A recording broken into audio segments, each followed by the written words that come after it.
Really appreciate Thank you it. for coming. Thank you, all of us, And by the way, all of you for joining us. since the last time I saw you was actually at the Kavanaugh hearing with the whole handshake fiasco, thank you for shaking my hand. Absolutely. Because, man, I got blasted for saying I set that thing up, but you were there, and I was nothing of the sort. So appreciate you doing that.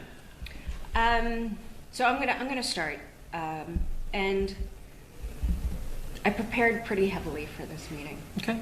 and there's no animosity at all. And I woke up this morning with a panic attack. I have anxiety, and it wasn't about you in particular. I think for me it was about what you represent and what I feel as a citizen of the country. I'm a mom. I have 2 children. You're a dad. I am. I didn't know my purpose until I had children. I look at my children and want to give them everything, Sure. all the greatest possibilities. I look at my children and I'm terrified. I don't know how to keep my children safe. And it's terrifying. And I think parents across the country feel this way. And I know you're a smart man, and I know that there are things, I know. And I know that there are things that we differ on. And I know that you're smart enough to know the perception of what is out there about you. And I know that you're smart enough to know where that comes from. And for many people in this country, your stance has made you almost like this caricature of a villain. And that's why this meeting was so important for me, because I wanted to be able to look at you in the eye and know that you're really a human with a heartbeat. I think there are moments in all of our lives where we learn how to lead. And it could be in any situation, in a family, lead in friendships.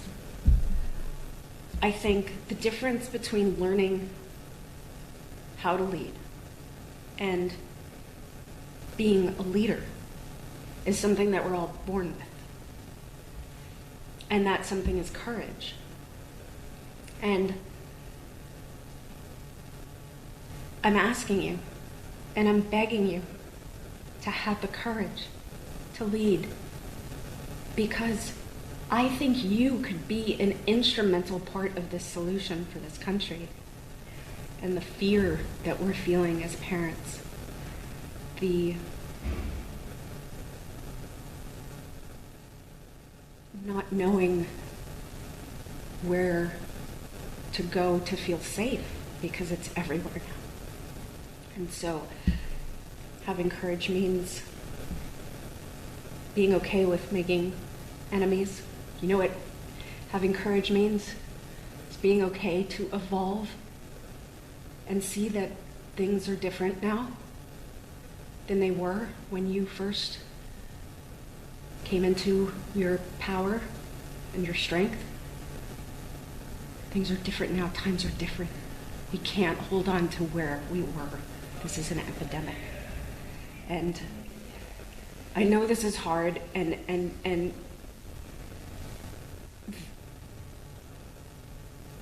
just know I appreciate this. I really do. It means so much to me that you're here. And so it also means a lot to me that you've let me have this moment right now to say this, to say my piece.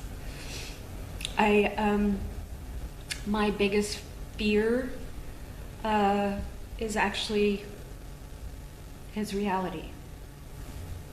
And thank you for giving the opportunity to Fred to come and look you in the eye and tell you his story.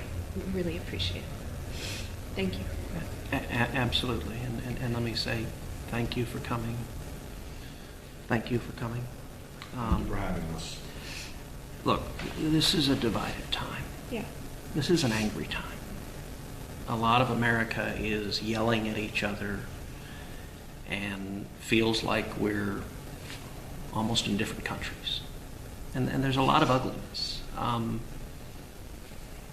You and I are coming from different spots in the political spectrum. Yes, I understand. I think it is quite likely when we leave, there will be issues on which we'll disagree. Of course. But I think it's beneficial for us to have a positive human conversation. Yeah. You suggested coming by, you suggested live streaming it, which is what we're doing now. And I hope, look, number one, I hope in actually talking about how do we stop gun violence, how do we stop mass murders, that we can have a real conversation about policy solutions. But I also hope that just saying people in different places on the political spectrum treating each other with civility and humanity. Yes. That, it'd be nice if that was a little bit contagious. If And that's, not only is this such a huge opportunity to be able to tell you my biggest fears, you know more about me than my therapist right now, but also to be able to hopefully set an example that this is something that can be, and we don't have to ever see eye to eye on certain issues, I get it, but I would guarantee you more people had conversations like this, we'd realize that we're not as far apart. Yeah. I have to believe in my heart that you know it is not okay for babies to have shrapnel in their chest. It's horrifying. I know it. It is horrifying. I know it. Or a 14-year-old girl dying. I have to know that you are not the villain. Because we look at things right now in a very narrative way. We're always looking for that viral moment. And so I'm so appreciative. Well, and for what it's worth, you and I are about the same age. I grew up watching you in Who's the Boss, and Commando, by the way, is an awesome movie. Thank you. So, look, I'm a big TV and movie buff, and one of the amazing things about it is it makes you feel you know somebody even if you haven't had the chance to meet them. And that's a great gift of connection and touching people's lives. And my gift to that is having a platform where I could hopefully impact positive change. Sure. But on top of that, it also gives me the platform to be able to hand over the microphone. Yeah. Thank And Listen, your fear is my reality. Sure. For me, fear actually died on February 14th. And so, as I think people have seen with me this year, when I have things that you do that I feel good about, I'll let you know, and when I don't, I'm going to let you know. So before we get started, I do want to talk to you about my daughter. Please. And what happened to Please. her. And the first thing I'm going to do, and I'll tell you the story of that day, is I want to show you a photo. That is my daughter, just a few months before she was killed on a family vacation. She was 14, is that 14. right? She was 14 forever. That picture, taken the day before she was killed. It's the last picture I will ever have the chance to take of my daughter. That picture, also my daughter. Underneath that black oval, that's her dead body.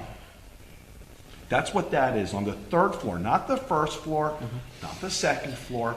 She was number 33 of 34 to be shot. That's her on the third floor. And that picture is kids running for their lives over my daughter's dead body to not get shot.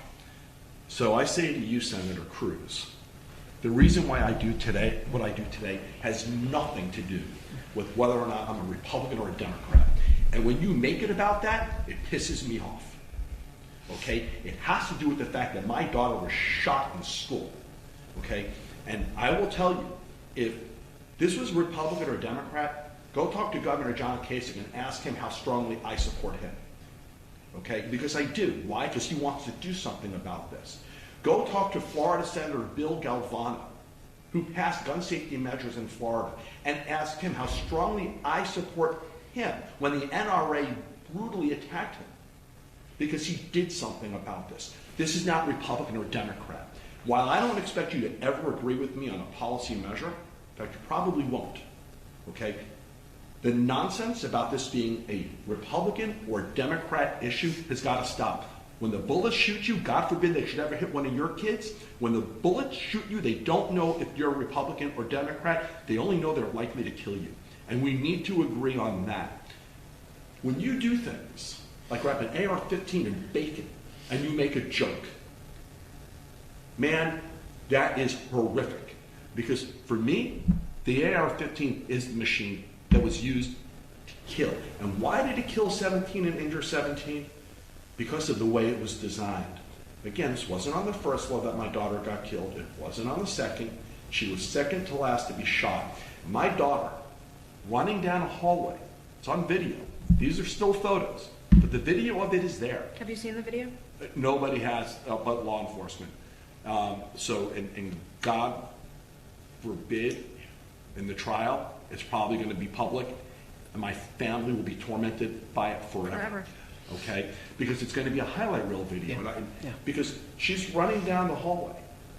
He was mid-hallway. She made it to the stairwell. She was turning into the stairwell. You saw the picture. One more second, my daughter is alive today, and boom! A single shot severed her spinal cord. No other weapon could have done that. This one did. A single shot. So when I talk to people about gun safety, for me, it's not some make-believe argument over Second Amendment, a bastardized interpretation, okay? And that is what goes on, okay? There is nothing I call for that is an alienation to the Second Amendment. H.R. 8 is not. Doing extreme risk protection orders is not. Raising the age to 21 like we did in Florida is not. So when you put out these tweets, okay, that make it about a make-believe Second Amendment argument, because it's not. There's nothing I call for that is. Then make it about it's a Republican versus Democrat thing. It's not. For me, it's about saving lives. I will work with Republicans or Democrats to do that. Okay, when you do those kinds of things, it's hurtful, it's painful, and it's destructive. Because what happens is people take you seriously, and they think the way it is now is okay, and it's not. When you talk about people like me as wanting to remove your right for self-defense, which was the majority of that thread between you and Alyssa that kind of brought this meeting together, that's a load of BS. Nobody's trying to remove your right to self-defense. By the way, I have 2 guns in my household for self-defense. My father-in-law has a load of guns. That's the thing. Nobody here is trying to remove weapons from anybody. Listen, you're a gun owner, right? I am. Okay. Can you pass a background check? Yes. You ever beat your wife? No. Okay. Nobody's trying to take your guns. So the notion that people are is nonsense. The notion that you can't support H.R. 8, even though you're a senator of a state that has people now getting shot in Walmart, on the highway, in schools, I'm missing church, in every setting. Now, you mentioned the Sutherland Springs, the guy who was there to stop the Sutherland Springs shooter. How many people died first? How many people died in the Sutherland Springs shooting? I know. Before the shooter stopped? Far too many. Far too many. That's the problem. I have no issue with legal, lawful gun owners who are there to properly protect, to use their guns as they see please. What I want to do is stop those who intend to kill, those who have hate in their hearts, those who have a known propensity to be violent from having access to these weapons. And no, this isn't just about throwing the mentally ill under the bus. We need to deal with mental illness in a real way, okay? But this is about keeping those who intend to kill, mentally ill or not, away from weapons. I also want to just add to that, I'm sorry to interrupt you, but what is the mental illness of this generation that we're creating that will be cyclical because of the fear that our kids have to deal with? every day going to school because of the trauma of even having to do a lockdown drill. It's traumatic for these children. Of course. It invokes anxiety, worry. Are we cyclically creating more mental illness in this country based on that fear? It's a really probable thing. Just say that we are. this. My daughter is 17. She's a senior in high school. She has a lot of medical issues, and she has repeatedly nearly died from those issues. What scares her are lockdown drills, right? She's not afraid of Dying from her dying illness. from her illness. She's afraid of somebody coming in. But when we're talking about mental After illness, my son went back to school, Yeah. it traumatized him. yeah, He and when needed we're to go talking through- about mental illness and treating the mental, then let's call it mental health. We also have to be aware of what we're creating now that will be future people that get their hands on an AR-15 potentially. Listen, The fear. I'm just going to say this, because nothing would make me happier. And again, I consider myself very fortunate for the relationships that I have developed with people since my daughter was killed. And maybe the reason I got off to a different foot with Governor Kasich than I have with you is because of his stance on this issue. I don't have any high expectations that you're going to change your stance. But I will ask you, as a leader in the Republican Party in the Senate, to please do so. Not on the whole gamut. I don't expect you to do that. But just even looking at what happened in Odessa, their likelihood is, had H.R. 8 been law, that would have been stopped. So if nothing else, encourage your party and the Senate to take H.R. 8 up, to take up extreme risk protection orders, of which I know many in your party do agree with. You know, if nothing else comes out of this meeting, nothing else, except maybe some little kernel of common ground that saves some lives, It's worth it. this will have been the best day of my life. And honestly, if we walk out of here today and your position doesn't change, I get it. You know, I mean, but you're a senator of a state that is ground zero right now for the need to do something different. Can I ask you a question? Do we have any idea of the fiscal impact of these mass shootings in these states? Is tourism down in Texas? Is tourism down in Florida? Is there any indication that economically that these mass shootings are hurting? I haven't seen any estimates of that, but let me say a couple of things. No, thank you. Let me say, first of all, Mr. Gutenberg, what you went through and are going through today and every day going forward is hell. It is, to lose a child, there's nothing worse.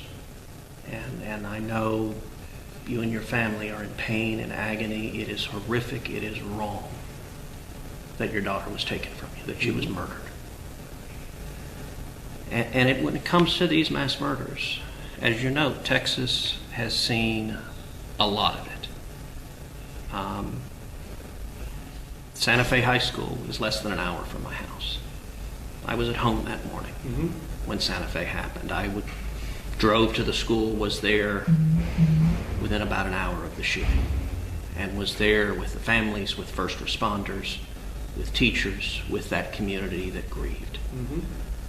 Sutherland Springs is just a couple hours from my house. I was in Sutherland Springs the day after the shooting. I stood in that sanctuary when it was still covered with blood and shattered glass, pews against the Makes wall. no sense. Seeing that Sutherland Springs Church remains the most horrifying thing I've ever seen in my life. I was in El Paso right after the shooting there. I was in Odessa this week right after the shooting there. So I have been with Texas families crying, grieving over their children, over their parents. It is horrific, it is wrong, and it's screwed up. We need to do more to stop this. So let's do it. I agree. And look, one of the purposes of having this conversation, when it comes to an issue like stopping gun violence, I think the two sides believe the worst out of each other. Mm-hmm. I don't think either of those caricatures are right.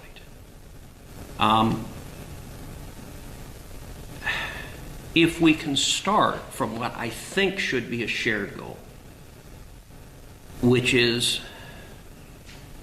act to stop gun violence and stop mass murders like this in the future, then I think we can have a reasonable conversation about what policies are most likely to produce that. There may be disagreements. We may disagree on what policies have the biggest impact. I'm going to reframe the goal for you, because I do have a goal, and I've communicated it, and it's to reduce the gun violence death rate in half within 10 years. It's currently at about 40,000 a year.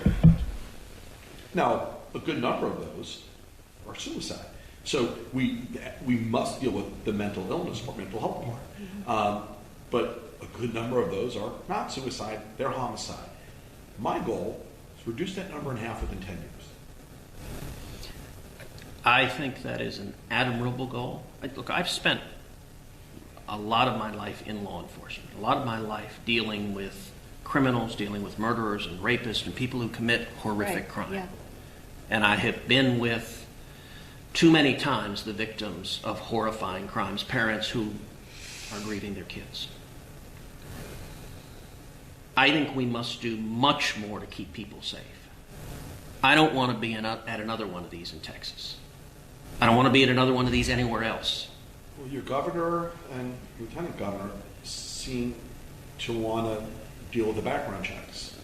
I mean, is that something you can get on board with? So, yes, we should strengthen background checks. And let me share what I think is effective and have a conversation, because too often it's caricatured as someone who believes in the Second Amendment as I do, wants to do nothing, and that is not the case. I believe in the Second Amendment. I'm not suggesting otherwise. I know you do as well. We all believe in the Second Amendment. So I also believe in life, liberty, and the pursuit of happiness, and my daughter will never get to enjoy that. Yes. Well, and that's one of the reasons I believe in people's right to protect themselves, is because I want to save lives. And if we can agree we're trying to save lives, then we can talk about what's the best way to save lives. So we both agree people's right to protect themselves. Can we also agree that not everybody should have access to a weapon? Of course. Okay.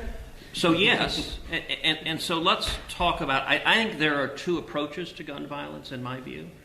One that is much more effective than the other.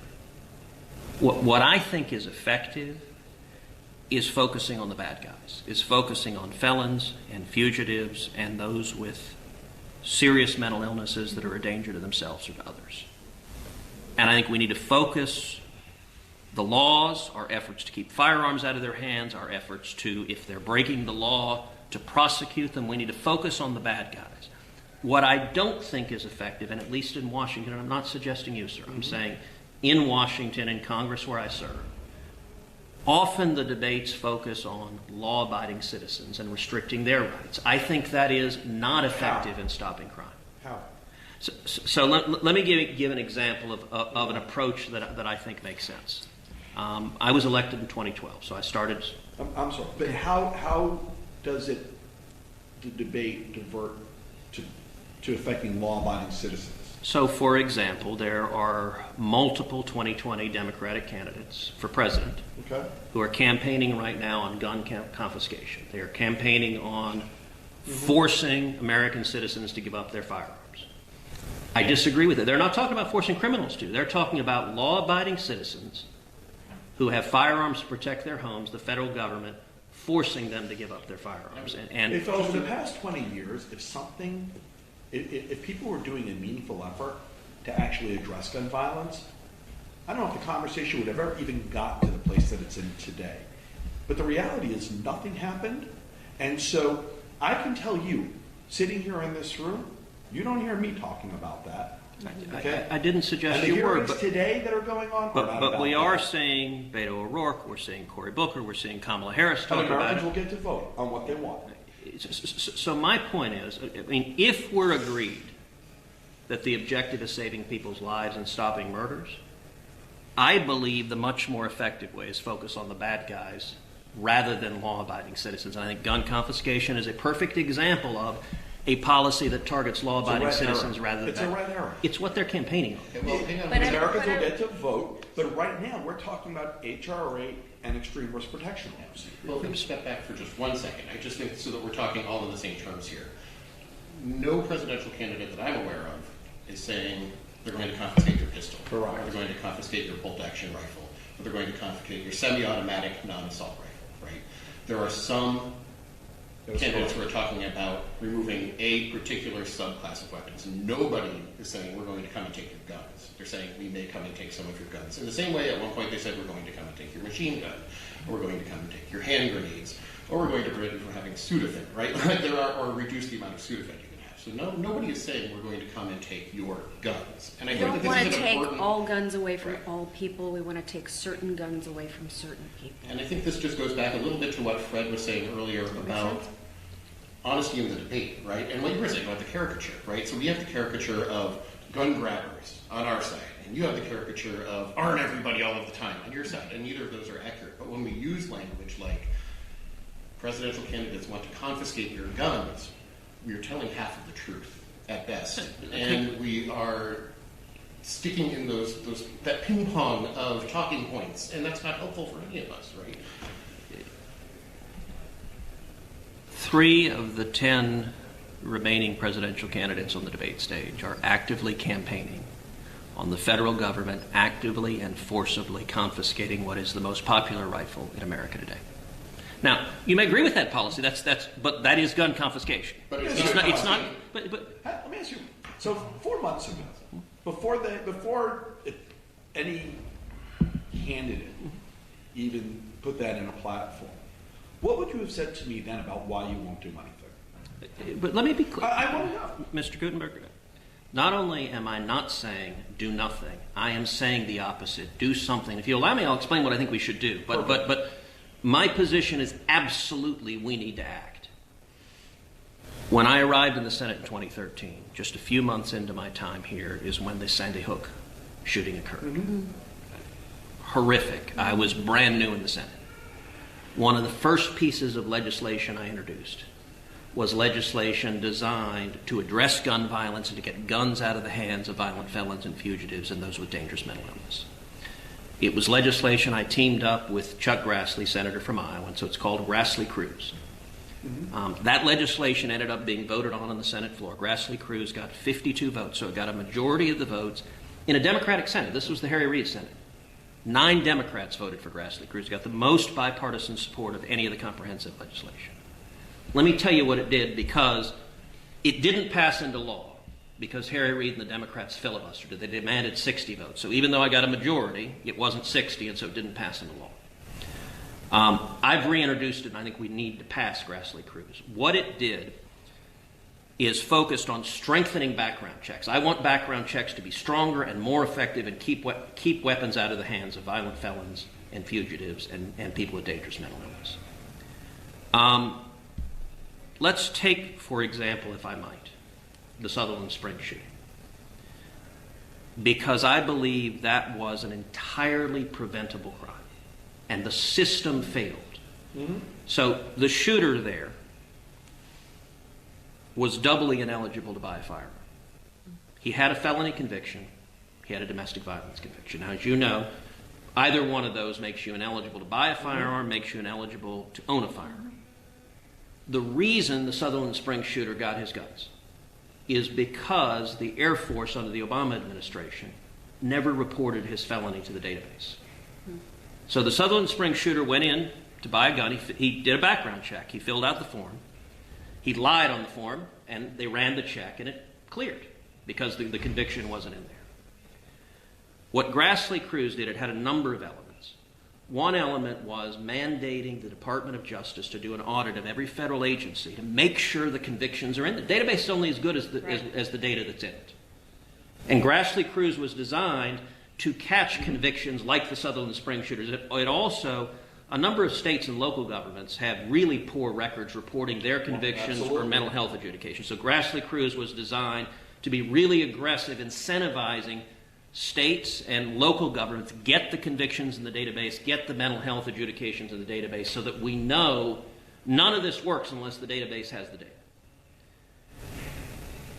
A second piece of Grassley-Cruz, and I think this is critically important.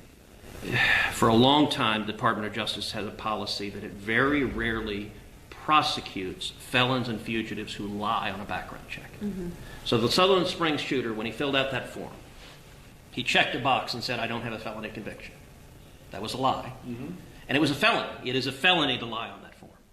He also checked a box and said, I don't have a domestic violence conviction. That was a second felony. What Grassley-Cruz mandated is the Department of Justice create a gun crime task force, and we prosecute felons or fugitives who lie on that form.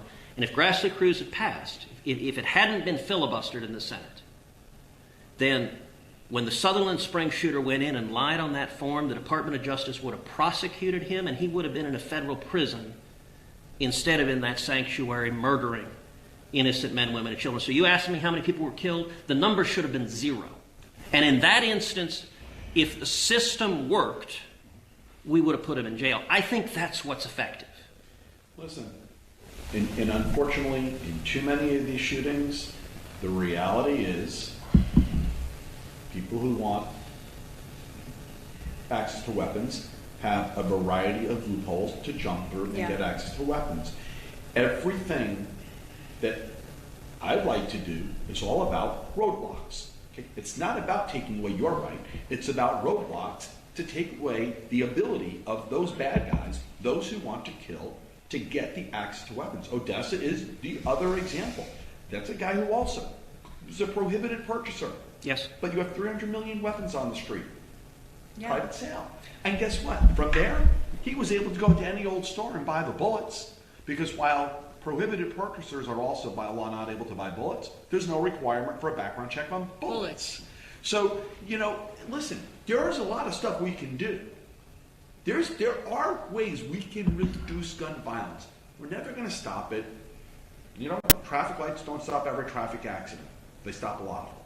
And at the end of the day, okay, rather than fighting from the gun grabber versus, the other side, it would be a lot better if the rhetoric actually recognized that there was that there's a potential for common ground, and we were actually working on it. Okay, and that's partly us, but it's you also, and so right it's now, more you than us.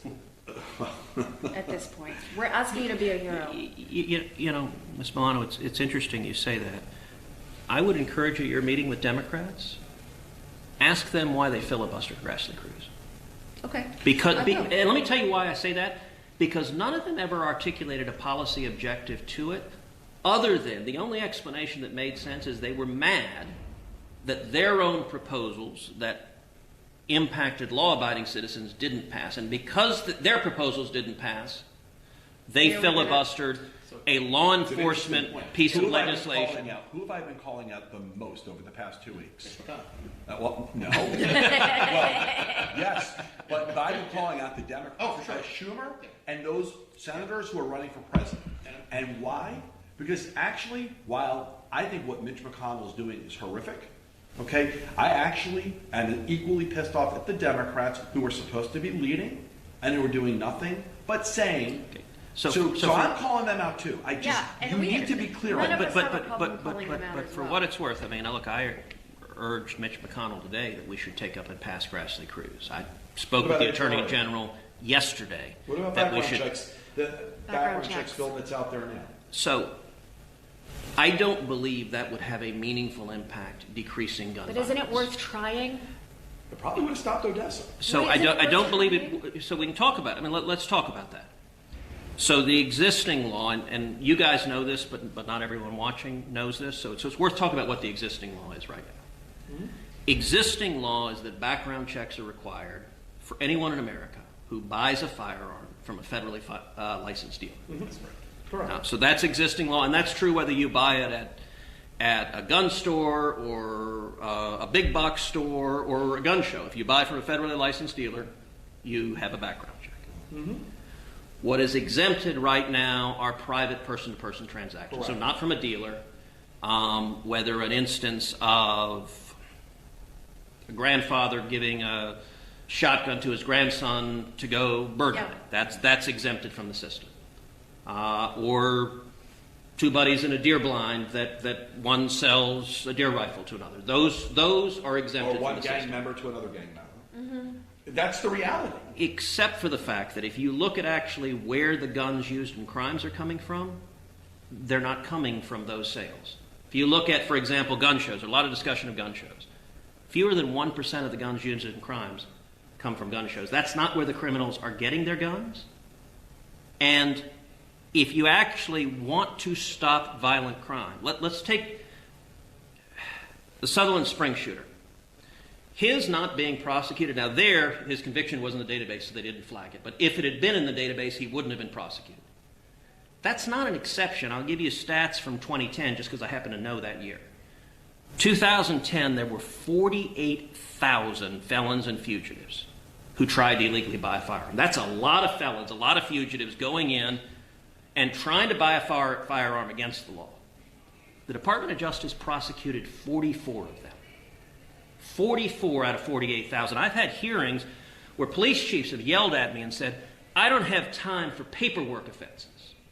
And my view is, look, it is not a paperwork offense. If you've got a felon who's trying to illegally buy a firearm, I think we should prosecute him and put him in jail. That is dangerous. And if you look at Odessa, I agree with you. so let's take Odessa, for example. So I know you want to say something. That's So, okay, you can say anything, I'll come in with it. So listen, on Odessa, I have been pressing. I have not yet gotten an answer. I've asked the FBI, I've asked the Department of Justice. The Odessa shooter, we can't get answers from the FBI parking yet either. So I get that. and I understand the frustration. I've You worked have no closely with the Santa Fe families, and I know that can be a frustrating process. The Odessa shooter initially tried to buy a firearm from a licensed dealer. He was denied. He was denied because he had been committed, adjudicated to have mental illness and was a danger to himself and others. What I don't know is if he lied on his form. I haven't gotten an answer to that yet. The reason that's relevant is if he did lie on his form, under Grassley-Cruz, which I'm pushing us to pass, we would have prosecuted him for lying on his form and we could have prevented Odessa. I mean, this is I'm why, okay with if that. the objective is stop these crimes, I want to focus on policies that really would stop these crimes. And when it comes to prosecuting person-to-person sales not from dealers, that I do not believe would stop these crimes. So let's do HR rate and Grassley-Cruz. I mean, they both said... So- Here's the thing, is that we have a serious problem, and none of the politicizing of the solution is going to help, and none of the rhetoric around the guns, the Second Amendment is going to help the root of this problem, right? Which is people are dying, children are dying. We're in a country that's very fearful. We have to try everything and figure out what works. Isn't that worth it? Isn't it worth it? So Ms. Milano, yes, You can call me Alyssa okay, and you're welcome to call me or Ted. Phoebe. Are your sisters here? They're outside. By the way, how many times a week is Charmed on Only reruns? when you're in the gym. It is. I mean, it is amazing. It's impressive how much y'all are on here. Isn't sorry. it worth it? Isn't it worth it? Can't we? Yes, we figure should this do out? everything we can to stop violent crime, but there is a flip side to this, and it's a flip side that I'm very concerned with, which is that guns are also used to stop crimes. And so... But who's stopping that? That's where you lose me. Can't, Okay. yeah, and you can't. How is a security guard what do security guards carry? Yeah, they may carry, if they carry anything, carry like a 9mm pistol. Going they to carry stop it. someone with an AR-15. So it's not just security guards. This past week in Houston, a 28-year-old African-American woman was coming home, and a group of men came seeking to assault her and surrounded her. She had a pistol in her purse and she pulled it out. We don't want to take away. Fired. She was a legal lawful gun owner, right? Yes, and So and- we that's it. But, okay, but We don't want to but- stop her. But that firearm, and by the way, I'll say, look, it is a powerful equalizer. I guarantee you, that group of guys who came to assault her, if you gave them a choice between confronting a big guy, an NFL linebacker without a gun, or a woman with a firearm, one of the great reasons why a lot of women want to be able to keep and bear arms is to defend themselves in a case of physical danger. I understand that. My father owned a pharmacy when I was growing up. When I was growing up, he had a gun. And he, once in his pharmacy, came close to having to use it. I don't think there's anybody arguing over the rights of legal, lawful gun owners to have weapons, whether they want to use them at a range or for self-defense or whatever. And This is about reducing the ability of those who want to harm and kill from having the ability to do it.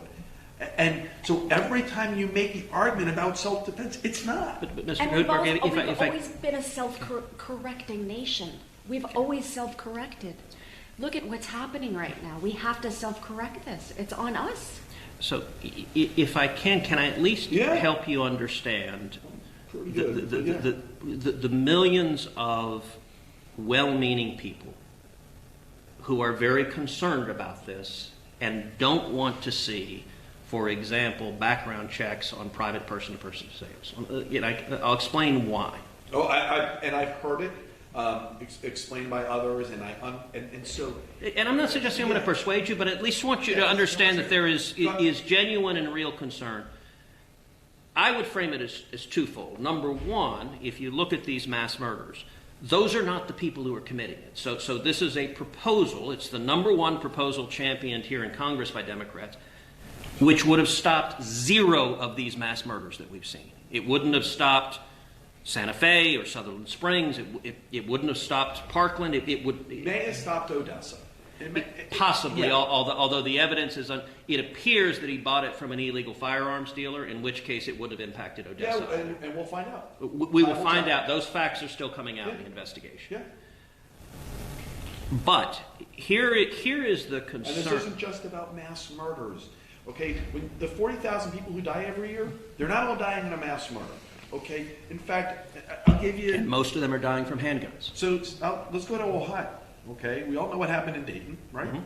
2 weeks before that happened in Dayton, I was in Cincinnati. It was, I think, the second week of July I was there. When did Dayton happen? It was towards the end of July, right? Yeah. So I was in Cincinnati 2 weeks before that. Cincinnati had just come off the deadliest month to gun violence in their history. Okay, 18 people in 3 weeks. Now that wasn't a mass; it's the equivalent of a mass murder, but it was one-offs. Okay, and in a state where loosening of gun laws has been the norm now for a while. So, listen, this isn't about mass murders. How background checks will certainly stop. I'm not going to say the majority of those, but it will stop some of them. And if we save lives, it's worth it. Yes. But hold on a second, because there are a couple of points there that I do think need to be addressed. I believe gun control laws that restrict law-abiding citizens are incredibly ineffective. I think they're harmful. I think they actually cost lives. So you ask, isn't it worth saving a life? I don't want to cost lives. And the reason... And I don't think we're pushing for that, but okay. Well, you're talking about cities with high murder rates. You look at the city of Chicago. Labor Day weekend, they had 42 shootings over Labor Day weekend. Chicago is exhibit number 1 of the failure of national gun legislation. That's correct. Because it is. The guns come in see, from that's neighboring the thing. states. Your side will bring Chicago as the example of Chicago failure, and I look at Chicago as the example of failure in surrounding cities. Mr. Gutenberg, with all respect, and I recently had a disagreement with the mayor of Chicago over this. That's okay. Chicago has year after year had among and typically the most murders of any city in America. Now, it's one of the largest cities in America, but it's consistently had a tragically high murder rate. The response the mayor of Chicago gave this week is she said, well, the problem is it's out-of-state guns. It's Indiana. They're all coming from Indiana. I got to say that argument doesn't work. Let me tell you why it doesn't work. She blames it on other states. You know what? Every other city in the country either is in a state where firearms are allowed, unlike Chicago where they're largely prohibited, or is near a state where firearms are allowed. So it's the fact that we've got a red state nearby doesn't explain why Chicago's murder rate is so much higher. There may be other factors happening in Chicago, but let me ask you. See, New Jersey's measuring this now, the state of New Jersey. I think the number is 77%. 77% of the weapons being used in gun violence in the state of New Jersey are coming from outside of New Jersey. California, the same thing. California, they're coming from Nevada. But if you look at when you put strict gun control laws in place, law-abiding citizens, almost by definition, they follow the law, so they don't have firearms. The criminals don't follow the law. So what ends up happening in a city like Chicago is the victims are disarmed. I talked to you about the woman who was assaulted in Houston, who was able to defend herself. I heard you. And I'll give you disagree on that whole on what you just said. So I'll give you a stat. Steve, would you hand me that paper on the desk? By the way, just so I don't run late, my flight is at 7. I'm still good on time. Right? We'll be good. Okay. I mean, I can do this all day. You do this all day, darling. So I'll point you to a stat that actually came from the Obama White House and a 2013 executive order. And here's the language they put together. I'm quoting from them. Almost all national survey estimates indicate that defensive gun uses by victims are at least as common as offensive uses by criminals, with estimates of annual uses ranging from about 500,000 to more than 3 million. My point on this, it's not a rare and isolated instance. It's a lot of instances where people are facing the threat potentially of imminent harm, maybe physical assault, maybe sexual assault, maybe murder. And the fact that they have the ability to defend themselves, to defend their family, defend their homes, keeps people alive. Let me tell you something. You go ahead. I live in Massachusetts. We have among the strictest gun laws in the country. Yeah. We have also the lowest per capita gun death rate in the country. In my town, suburban town, 20,000 residents, there are 5 places people can buy guns. People who want guns in Massachusetts can have guns, right? We don't have AR-15s. We have some limitations on the number of guns we can buy, but I think that the person you're talking about, the person who's defending themselves, is not buying 20 guns a year to carry on to protect themselves. They're not. It's not a fashion piece. It's not a seasonal accompaniment, right? It's something that they buy to defend themselves. And you can have that. You can actually, and in our state, you get your firearms ID from your local police chief. So the people who are interacting with you in your community are the people who are allowing you to have that. We still have guns. You know, we still have guns. You can still carry a gun. You can still get a license to carry a gun. You can still go to a gun range. You can still hunt. Hunting is a big industry for us, but we're not getting shot at the same rate. And I'll also add... But by the way, Massachusetts is adjacent to states where you have constitutional carry and you can buy firearms. Sure. And unlike Chicago, is not saying the massive murder rate. So the whole argument of Chicago that, gosh, we've got Indiana nearby and that's the problem. I would say the population of New Hampshire is substantially different than the population. But you can purchase a gun in New Hampshire. You can't buy a gun. There are factors going on in Chicago, okay, that are clearly specific to Chicago. And one of the big factors is that violent criminals who commit gun crime are too often released and they commit more gun crimes. And if you want to stop it, put them in jail. But those factors are separate from where the weapons may be coming from. Now, I live in Florida. You know that. And in Florida, after my daughter's murder, we passed gun safety legislation. We shot people, Florida. And you know what? There's not a single legal, lawful gun owner who has been restricted because of what we did in Florida.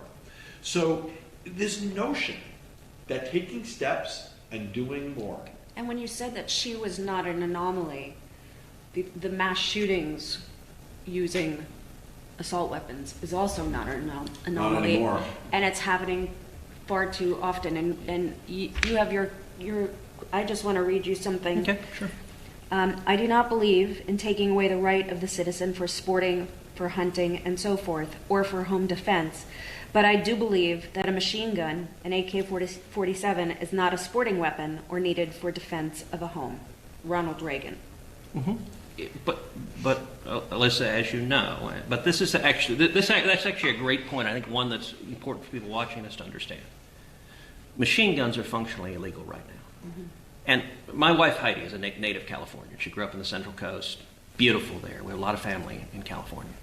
I remember a few years ago she asked me, do people really need machine guns everywhere? It's a reasonable question. One of the problems of this debate is, and this is true of a lot of the media covering it, it's true of some of the folks following it, is that the terminology, they don't necessarily understand what it is. So a machine gun has been functionally illegal for 80 years. You and I and ordinary citizens can't purchase a machine gun. Now, a machine gun, which is what Ronald Reagan is talking about there, as you know, you hold the trigger down, multiple bullets come out. That is different from what's called a semi-automatic weapon, which is you pull the trigger once, one bullet comes out. You pull it a second time, another bullet comes out. So it takes a separate trigger pull for each bullet. And that's different from like a revolver, which you have to cock it, and then, like the old Western six-shooters. When the media covers it, I think a lot of people hear the word assault rifle, and they think it is a machine gun. And so there is misunderstanding among people who are not. I know you guys understand the difference, but many in the media don't, and you see it misreported where they don't understand the I'm a difference. Navy veteran, and I carried as a CB an M16 rifle for 4 years right before the station. And that's a machine gun, and that you can't buy privately. The difference, and you know this, but maybe these people don't, the difference between that gun functionally is a lever. And that lever says fully automatic, meaning you pull the trigger and the bullets keep going until you let go of the trigger. A 3-round burst, where you pull the trigger and 3 rounds come out, and semi-automatic, which is the exact same gun as the M16 in all functional ways when it's put on the semi-automatic function. When I trained in the military, we universally trained on the semi-automatic weapon setting. And the reason being is that it is deadlier. When you fire, for most people who are not strong, highly trained users of machine guns, when you fire multiple rounds, the gun tracks up. Sure. Right? People you're shooting at are not up. Okay? When you're firing semi-automatic, bam, bam, bam. And when you listen to Parkland, that's what you hear. Bam, bam, bam. Single round burst. And so we're talking, you're right, when the word machine gun, which President Reagan used, was not an accurate description of the AK-47 clone that was used in some of the shootings we recently had. It's not descriptive of an M16 from that machine function that requires repeat firing with a single trigger pull. But from the deadliness of that weapon, from the perception of what that weapon is, to some degree, it's a moot point. What we're talking about is a highly powerful semi-automatic rifle that is used identical to the way the weapons of war are military use. Right? And that's the But truth. it's worth noting they are different weapons. So if you look at, for example, the last time we voted on the so-called assault weapons ban, that was Senator Dianne Feinstein's legislation. It got just 40 votes, so a lot of Democrats voted no. This was in a Democratic Senate. The way that bill defined a, quote, assault rifle, it was not based on the firing mechanism. It wasn't that it was a more dangerous weapon. In fact, the firing mechanism was the same as a deer rifle owned by millions of Americans. It was based on cosmetic features. So, for example, if you took a deer rifle and added a plastic handle to it, that bill would have called that an assault weapon. And we had an assault weapon ban in place. It did not have material effect on violent crime. What I tried to start this discussion with is, if we can agree the objective is keep people safe, the legislation that I have been, and not just introduced, have been fighting for, have been urging, have reintroduced, have called on the president, have called on the majority leader to pass, would have a real impact. It could very well have prevented Sutherland Springs. It might have prevented Odessa. It has a real... It is far more likely to stop violent crime than the other proposals And I'll tell being you put what I'll forward. commit to. I'm going to go get more acquainted with that legislation. Please. Okay? Because for what you described, and you're much more, I think, attuned with some of the stuff than I am, but for what you described, if it's what you say, I can be supportive of that, because that is what I want to do, is save lives. I also would ask you to rethink your position on background checks. I don't agree with you that they won't make a difference. And I would also ask you to, I'm not even sure currently where you stand on extreme risk protection orders. We have them in Florida, and they are working. And the due process component is working. And so, listen, I didn't come here today to actually walk out of here and have us be where we started. Yeah. I'm walking out of here today hopeful that we can agree on ways to save lives. I think that would be a wonderful outcome. If I can't, I'll answer the two questions you asked, because I want to. Yeah. On the first one, on mandatory background checks for private person-to-person sales, the reason why millions of people have real concerns about that is twofold. I mentioned one piece, but I want to mention the second, just so folks understand where the concerns are coming from. One is that it would not be effective in stopping the kind of crimes that have really galvanized the focus and attention on this. But the second is a... But it would stop a lot of the 40,000, potentially. Yeah. I have seen no persuasive evidence of that. Isn't it worth trying, though? This is what I don't understand. You guys keep saying that talking point, and I get it. But listen, I'm trying to get to that second point of why people are genuinely ahead. concerned. Because if you mandate when a grandfather gives a shotgun to his grandson, it has to have a background check, or when a buddy in a deer stand sells a gun to a deer stand, the next step to enforce it, many people fear, is a gun registry.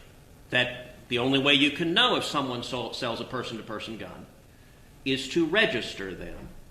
And a gun registry is how gun confiscation is carried out. And I'll point out, 3 years ago, if I said Democrats are pushing gun registration, and I don't mean you, sir, I mean elected Democrats in Congress, that claim got derided as, that's conspiracy theory, that's crazy.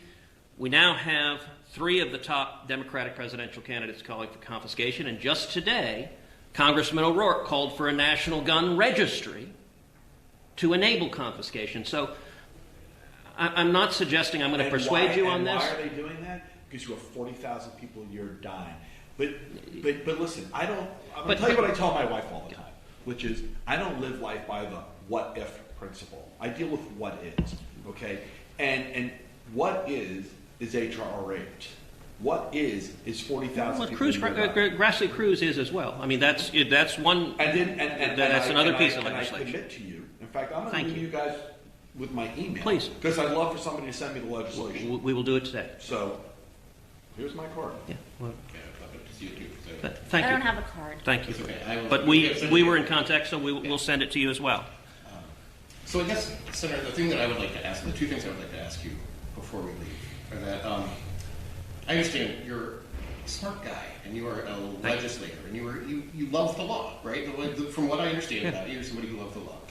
I want to know is, do you feel like Grassley-Cruz got a debate?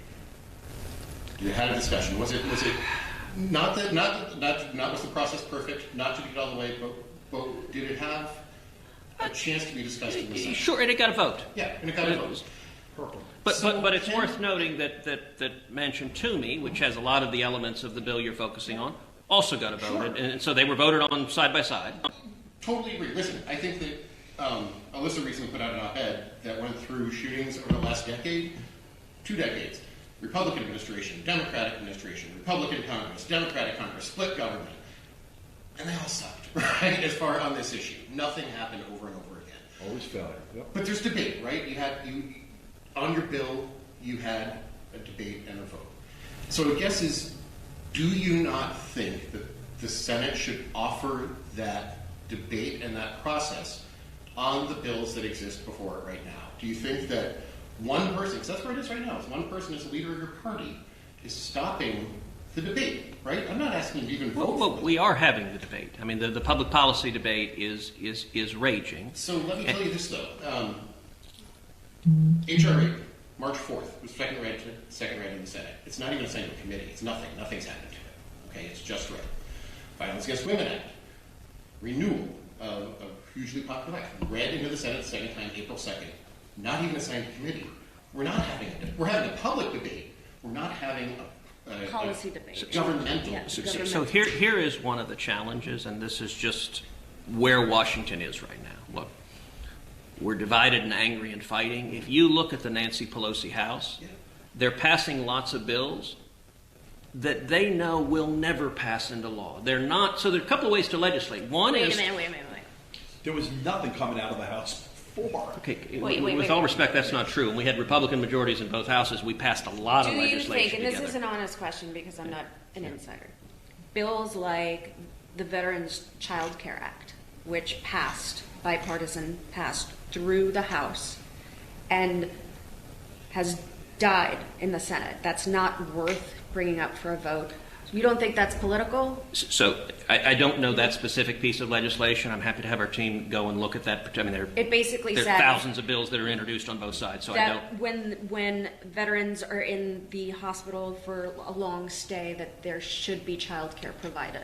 So what I'm saying in terms of where the Nancy Pelosi House is right now How about the Breastfeeding Act? is, I suspect, I certainly support the right of people You to know, breastfeed. So I I gotta- mean, I'm on gonna the just I don't know say what the this. substance of the bill is, but on the title of it, I would support it. I think. In the interest of time, Heidi breastfed our children, and it's a wonderful thing. I mean, My point is just this. I don't want to debate. There's- the Nancy there's- Pelosi no, House. no, no. But I my do point want to is make a this, point. I'm sorry. that Go ahead. things are not progressing, even that should Yeah. be bipartisan. They should be nonpartisan, and they're not progressing. And when the public, and this is what I want to leave you with. We're all, and you can tell me what you want to leave me with. But when the public sees this divide, we feel helpless, and we want our government to work for us, for the people. And it creates hostility between the parties and how our political ideology and how we view the other side. So what I want to leave you with, when you send out social media tweets, and I know that you are playing to your audience, I want you to be mindful of not creating more divide. That's all I want you to do. And just be mindful that this has to function. We have to do something. We cannot not do anything anymore. Too many people are dying. So I agree with what you said. I want to echo and reiterate it. Look, I'll make a point for those watching. The way this came to be, if people were predicting what would happen this week, you and I sitting down would not have been on the list. He's going to use you.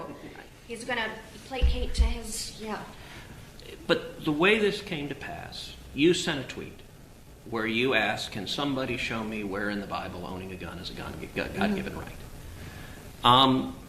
I saw that. As it happened, I was actually sitting by the pool with my girls. They were swimming in the pool. I was with Heidi. It was, I think, Sunday afternoon, if I remember right. And I decided to engage in that substantively. So I, on my phone, typed out a response that ended up being a series of 10 tweets where I said, listen, that's a serious question, and we ought to treat it without the snark of Twitter. So I can tell you I try to engage in issues without going into personal and nasty attacks, without going into the gutter, without giving into the viciousness of the moment right now. And both sides are guilty of that. So can we also stop the caricatures? And can we also stop making videos with bacon wrapped around an AR-15? Look, Because you're talking about villains and snarkiness. That's pretty snarky. that was not insulting and impugning anyone's character and suggesting, as you see in these nasty fights, that it gets repeated all the time, you have blood on your hands. I mean, that's how this is discussed, is that you're, I forget what your thing was, like a villain, cackling for people to die. Okay, that doesn't help the discussion. And you know what? I guess there are some, these psycho murderers are that, but there are rarely people in public life that are actively seeking to cause human suffering. That we may have disagreements about the best policies to protect people. And for example, I want to make sure people's right to self-defense is protected, because the up to 3 million people a year who are defending their home, I want to protect their lives too. But I do think it's really beneficial that we're having a conversation on substance. I agree. And if we agree we're trying to solve a common problem, look, in 2017, I did 3 town hall debates with Bernie Sanders. Can't I disagree on a lot of things? I mean, we're very different places politically, but we did one on health care, 2 on taxes, 90 minutes each on substance. I think we need a lot more of that, where we actually engage positively. I want to see Grassley-Cruz passed. I'm pushing for it. I don't want to do nothing. I want to put the dangerous criminals who are taking people's lives in jail so that they don't take anyone else's life. And when it comes to working and prevent them from getting guns, and keep them from getting weapons yes, before they yes, commit absolutely, crime. absolutely yes. And when it comes to working bipartisan, look, in 7 years in the Senate, I've passed quite a bit of bipartisan legislation. Actually, earlier today, I met with a veteran who was at Fort Hood when Nidal Hasan committed his terrorist act and murdered 14 innocent souls. And at the time, the Pentagon, the Obama administration, didn't characterize that as terrorism. They called it workplace violence. So they denied everyone who was murdered and everyone who was wounded the Purple Hearts. And so I introduced bipartisan legislation to award them the Purple Hearts. It passed the Senate with Democratic support, Republican support. I was there at Fort Hood when the Purple Hearts were awarded. That was one of the first bills I passed into law. Just a little over a month ago, I joined with Senator Tim Kaine in passing a resolution in the Senate condemning anti-Semitism. We're seeing a rise of anti-Semitism across the country. And we saw the House try to pass something on anti-Semitism and fail. The Democratic caucus fractured. They couldn't agree, and they couldn't pass a clean resolution on anti-Semitism. I wanted the Senate to do better. So I approached him. I said, let's come together. Let's unequivocally condemn the evil that is anti-Semitism, condemn the bigotry of the BDS movement. We drafted a clear and unequivocal resolution, passed 100 to nothing. We got unanimous agreement. Actually, Grassley-Cruz, when it was voted on, as I said, we got 9 Democrats on it. I believe that is more bipartisan support than any of the other comprehensive legislation. So I'm looking to send me the legislation. Okay, we will do it today. So, and then I'm just going to ask to step back just a little bit. And then I'm going to. Okay, you got it. So, and I know we're running out of time. We've been 90 minutes. I got to tell you. Yeah. Thank you. Yeah, and I do appreciate it. And the one question I'm asking, I don't mean this as a gotcha question at all. I really mean that this is an important part of the policy debate. You were able to name the terrorist in Fort Hood. Yes. Can you name the man who shot Squirrel Hill? The shooter in the Squirrel Hill synagogue temple. In the temple. So I think that, but the reason I ask this is not to catch you on that, but I think that our government needs to look beyond. Yes, there's a rise in anti-Semitism. There is a rise in anti-Islamic hate. There is a rise in white hate, in white nationalism, in all of these things, and they're all terrorism. And we need to be able to focus on those things. But beyond that, I just want to step back and say that you said that we all need to have more discussions like this, and I absolutely agree with you. But the thing that I'll tell you is that Fred doesn't get a vote in the United States Senate unless it's going to vote in the United States Senate, and I don't get a vote in the United States Senate. But you all have voices, and you have strong voices. We do, and we're going to use them, and we'll continue to use them, and I hope we can continue to have discussions like this. But the people who can do something are you, right? And you in the United States Senate. We can be loud, we can advocate, we can campaign, we can run for office ourselves. We can do these things, but we can't vote in the United States Senate right now, and you can. And you say that these bills coming out of the House are not going to pass? Okay. So debate them, make them better, pass them, or vote them down. Do that part, right? And you know what I'm saying? Like, okay, and you can't do everything, but there are some big things that we can agree on that can be done. So let me respond to that 2 pieces. One thing that I actually feel very strongly about is that I don't repeat the names of these mass shooters. And actually, the Nidal Hasan point is a good point. I did repeat his name, and I'm not sure why, but I don't. The Parkland shooter, I won't say his name, or the Santa Fe shooter, or the Sutherland Springs. These are evil bastards who should burn in hell. And they want infamy. we should celebrate your We agree daughter. on We should something. How about celebrate. that? We should celebrate those who lost their lives. We should celebrate the heroes who risked their lives to save others. And I've urged the media. I've urged people just don't say their names. They deserve You know full what? punishment and then Can to I be. say something, and then I'm going to kind of end my point being, because I'm glad you said that, because it really does bring this full circle. On Friday, I was in New York, and the reason I was there, my brother was added to the New York Fire Department 9/11 Memorial Wall. My brother ran the triage for the World Trade Center. He was a doctor. Thank you for that. So Did he survive, or was he killed that day? it's an amazing story because he hid out in a room with 10 doctors at a basement level, and that room, everything around it turned to rubble. That room didn't. Wow. They spent 16 days at ground zero Wow. treating people. Wow. 2013, he got the cancer that came with it. He died October of 2017. 4 months later, my daughter was killed. I tell you this because we have a country full of amazing heroes that we need to protect.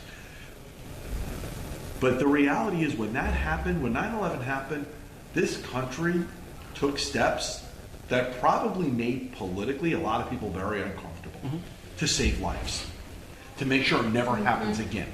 Okay? And so I just want to leave you with that. Gun safety for me is no different than 9/11 was. Now, I've lost somebody to 9/11 and I've lost somebody to gun violence. Okay? That is why I don't want to get caught up in the BS arguments that run people all over the place, ultimately nowhere. I want to do something about this. And I would be much happier with a bipartisan supported bill with your support, okay, than not. Now, I'll keep fighting for these bills with or without your support, but I'd rather have it. And how amazing would that be if that was your legacy? If Ted Cruz stepped up, worked this out, and you helped us fix this problem. I can't think of a more amazing. Well, and thing. let me say a couple of things. I know you've got to catch a plane, so Yeah, we need to be yeah. respectful of everyone's time. Let me say, They'll be happy to stay. let me say thank you also for turning your pain into trying to have a lasting and positive legacy. The agony you and your family felt, it would be easy for that to paralyze you and overwhelm you. And thank you for channeling that into fighting to make a difference. That takes courage, and it means you also have to relive what happened that day and talk about it Every day. So thank you for that, and Alyssa and all three of you, thank you for just having a real conversation. Thank you for the opportunity. I think that's beneficial. I really appreciate the opportunity. Please do something about gun violence in our country. You have my word. I will continue fighting, and I want to stop these criminals before they carry out their crimes. And keep on getting access to weapons. Absolutely, yes. So, And thank you, sir. Thank you. I'd just like to leave this with you. So Okay, just great. A little bit of information about sort of what we're talking about, and a little bit, I think where we are is that the relationship with the Senate and the people are just broken.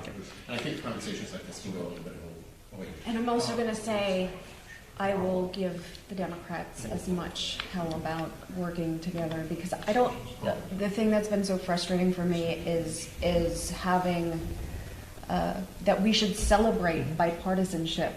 That's how it's supposed to work. Absolutely. We need to keep working towards that, even if it's not working there right now. And I know it's so easy to get wrapped up. Trust me. Thank you. I'm going to hug you. Absolutely. Thank you so much for your time. Thank you for your time. Of course. Are you headed home, or when do you head back? I'm going to go to the markup